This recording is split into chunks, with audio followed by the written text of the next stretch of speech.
So, Sir Francis Drake discovered the helical shape of DNA. What's wrong with you? Not only do you have the accident of evolution thing wrong, the amino acids thing wrong, but DNA wasn't discovered until the 50s by a couple of scientists named Crick and, oh, can't remember the other guy's name. Maybe I'm not as smart as you. Ooh. But you don't really have to be. You don't have to be a scientist to understand that evolution is rather simple to understand, that it's just basically science. It's hard to discover. It's hard to figure out, I'm sure. It took a long time. But one guy, at least, back in the 19th century, just it came to his head because he saw it.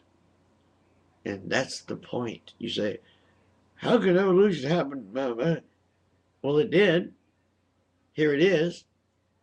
It's all around you. Just look. You big fat fool. Man, why do people like you, do you want to teach your children this stuff? What if your son or daughter wants to be a scientist? I mean, what if they want to be a doctor? Doctors are scientists. Medical doctors, the ones that keep you healthy. You don't go to them? Well, you should. Why should you? You got a creator. You don't need doctors. You can just pray. Prayer works, right? I mean, isn't that one of you got a big omnipotent, omniscient creator there, and he's your magic man, your superhero. He can do anything, so just pray to him. You don't need doctors anymore because evolution doesn't work, which is, by the way, the basic stepping stone for all biology. That without it, biology wouldn't work. Do you understand that? Your doctor couldn't do his job without the fact of evolution. It's only called theory as a term.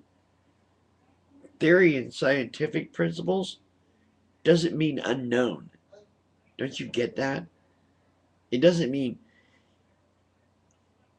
unexperimented. It doesn't mean unhypothesized. It doesn't mean where do you come up with these figures and stuff out of your head? Because they weren't in the Bible, which that's a real intelligent book there. That's going talking snakes, uh, a murderous mass murderer, omnipotent, all loving, supposed to, but knows exactly what's going to happen to you for the rest of your life and everybody else's too, right? Yet you have free will. Where is that free will if your superhero knows what I'm going to do and doesn't stop me from doing the bad ones? Is this an evil God? Is this God of yours? Does he like hate amputees or something? And handicapped people? Is he like so spiteful that he hates those people? Because nobody ever gets healed by prayer. Nobody. Never been a person. There's been churches praying and praying and praying for me. Me in a wheelchair with no legs. That's who you're talking to.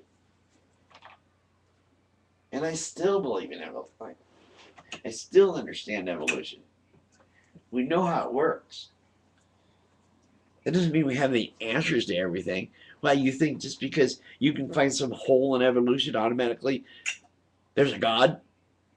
You gotta have, there's your superhero there, all of a sudden, blam, you believe in magic? Because you're so stupid to understand science and you don't want your kids to know science so badly. It grates on you so hard that you make videos lying